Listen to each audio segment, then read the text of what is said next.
Voilà pour cette présentation. Voyons maintenant quelle a été la journée des deux participants. On commence avec Nicolas Sarkozy qui souhaite dédramatiser l'enjeu de ce débat. Alix Bouyaguel au Rendez-Bois. Bonjour à tous. C'était l'unique rendez-vous de sa journée.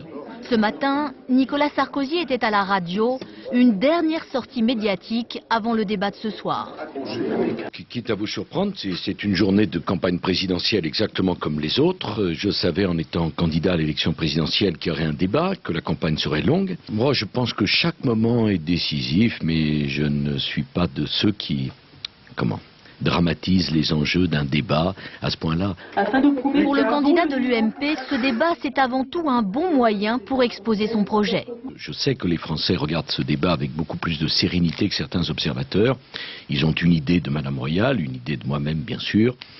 Et ce que je souhaite, c'est que ce débat leur permette de mieux comprendre les projets de l'un et de l'autre. 9h, l'émission est terminée.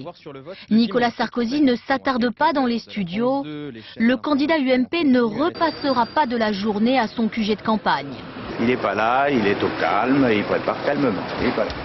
Il n'est pas là de la journée. C'est pas la peine de rester. De fait, Nicolas Sarkozy restera invisible. Seule image du jour, celle de sa femme Cécilia rentrant à son domicile.